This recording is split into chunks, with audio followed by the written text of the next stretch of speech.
umwe ahabwa toni y'ibigori n'ibishyimbo imifuka 7 ni gute umuntu umwe ahabwa toni.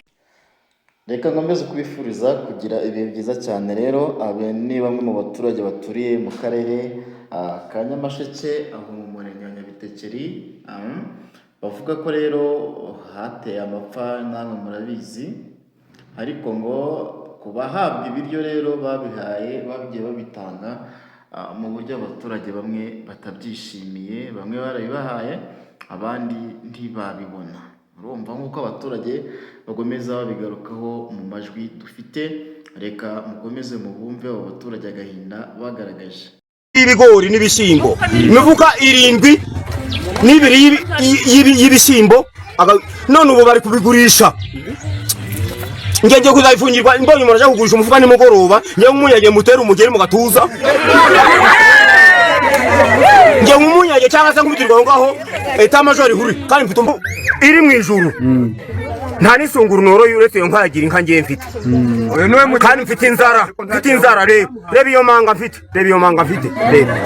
ibiryo byabaye by'abayobozi umuntu w'umunyabuzima bagiye batwaka amafaranga tutazi nicyo nayo cyayo mafaranga bagiye babakanga 200. Aba baturage rero bakomeza bavuga ko ibiryo bari bemerewe igihe bari batewe n'amapfa cyangwa mu gihe amapfa yari yahateye, bari leta yabageneye ibigori n'ibishyimbo, ariko ngo bavuga neza yuko ibyo bigori byahawe abishoboye batabibonye bowe. Ati bo ntibabibonye rero bivuga ko byakiriwe n'abifite cyangwa nk'abayobozi bafite imiryango myinshi bakabandika, kugeza ubwo abaturage bavuga ati bamwe batwaye imifuka 3 n'ibigori cyangwa 3 y'ibishyimbo, ariko ari umwe wataje nta n'umwe afite. Nitwa Bishamaka Felix mwene Simoni Mubera. Nakoze impanuka nagire ku ruganda mu Gitabo, igiti kingwaho kinsha mu igufa ry'u Rwanda. Ni gute umuntu umwe ahabwa toni y'ibigori n'ibishyimbo imifuka 7 y'ibishyimbo none ubu bari kubigurisha.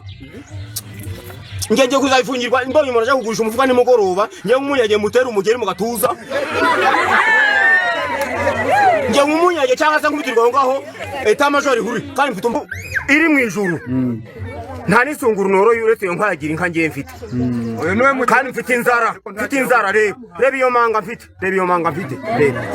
ibiryo byabaye by'abayobozi umuntu w'umunyabuzima ushinga ikindo cy'irondo niyo bagiye baha ibyo biryo. Uyu ari mu bakene bakagombye kuba barahawe ibiryo. Mbwira urapfe ubundi nibwo imodoka yazanaga ibindi bya buri muntu ikabizana ikabimena nk'ano.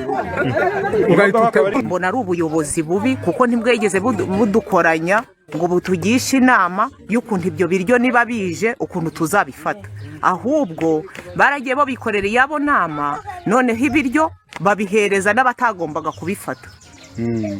Ubwo babihaye ndetse abo ubona bakomeye, kuko twebwe twabonaga mu baturage harimo abantu bababaye ariko batabibonye, noneho babihereza ahubwo babandi bafite imbaraga bishoboye, kuko twabonaga harimo abantu bafite ibiryo bahawe ibyo bigori kandi bakagenda bafata imifuka 5, 7, 10 bakabihereza urugo rumwe, mu gihe twari tuzi yuko ibyo biryo niba bije tugomba kubisarangatanya.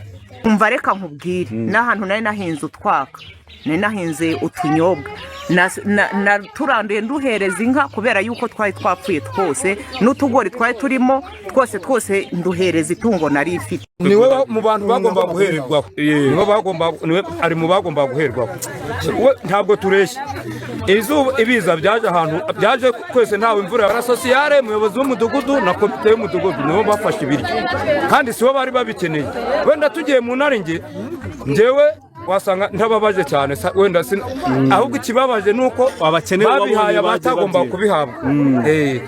Iyo baza kubiha abakene cyangwa se bagasaranganya, ariko ubundi nta saranganya ryabayeho, babihaye bo abayobozi nibo babyigabanyije.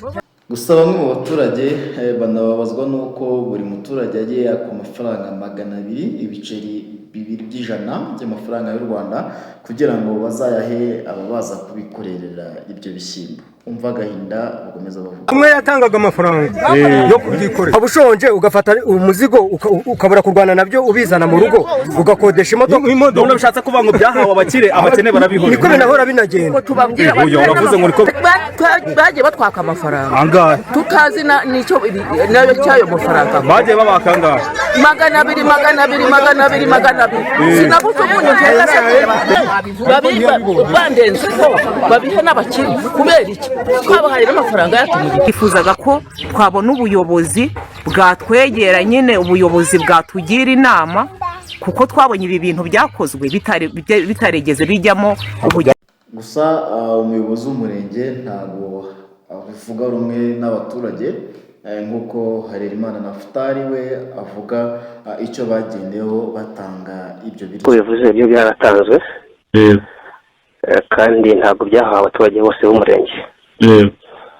Hari ibyagendeweho mu gutanga ibyo kurya bijyanye n'amapfa nyine nk'uko bari bivuze n'izuba ryateye, ariko kubera ko ibyo kurya byatanzwe ntabwo byahawe abaturage bose b'umurenge. Hari kriteriya zagendeweho. Izo kriteriya zagendeweho rero nizo zatumye hari abayibona abandi ntibayibona. Yego. Abaturage rero bakomeza bavuga ati rwose baze barebe inzego z'ibanze nka mudugudu cyangwa icyo bagenewe kugira ngo batoranye abantu bahabwe amafunguro abandi ntibayabahe kandi ngo amapfa yaragiye atera ahantu hose.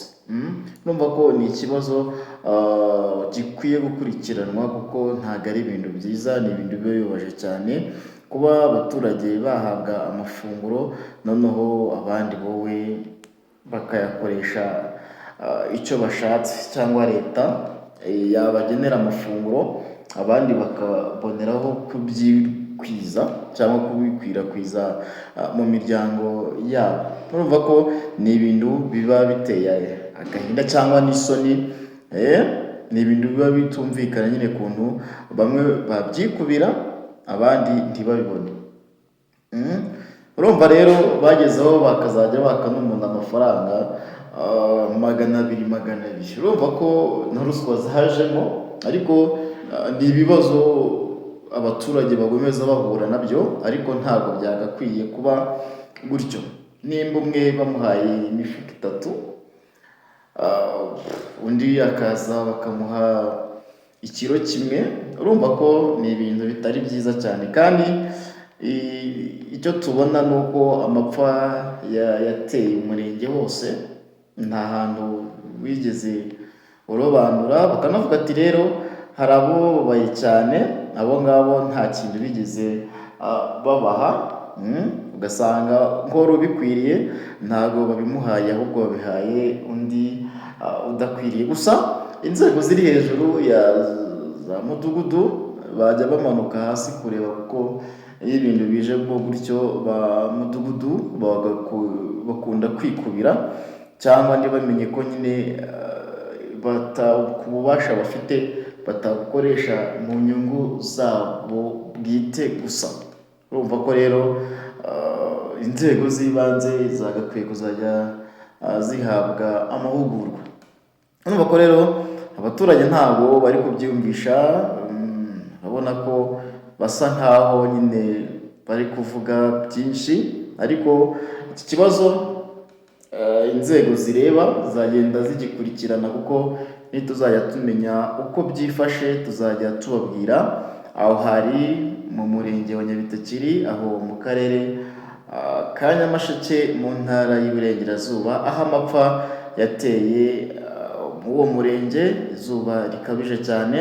Leta iza kubagenera nyine inkunga, ariko izo nkunga z'ibiryo bagiye bazitanga mu buryo butanogeye buri wese, kuko nibyo koko ntabwo bose bakwira cyangwa bakishima kimwe, ariko nyine bakagerageza. Abababaye bakaba barabibonyeho. Urumva ko nimba barabihaye ba mutwara sibo, bakabiha ziriya nzego zo mu mudugudu, urumva ko ntabwo ari byiza cyane. Ese nimba umuturage umwatse ibiceri by'amafaranga kugira ngo bazamwikorerere ibyo bazamuha, noneho amafaranga arayabuze, n'ibyo yarayatangiye ntabwo abibonye, urumva ko ni ibintu bitaba byiza cyane. Kuko nk'uko Harerimana Naphtal yabivuze ati inzego z'ibanze hari ukuntu zabikoze, urumva ko bazagende bacishe mu itoroshi, usanga nyine yarakoze amanyanga abihanirwe cyangwa abazwe impamvu. Numva ko ntabwo byari bikwiye ko abantu bakikubira, kandi ibintu ni ibya rusange, ntabwo ari iby'umuntu ku giti cye, ni ibiza byabagwiririye bose. Bagakwiye gushaka uburyo rero abaturage bose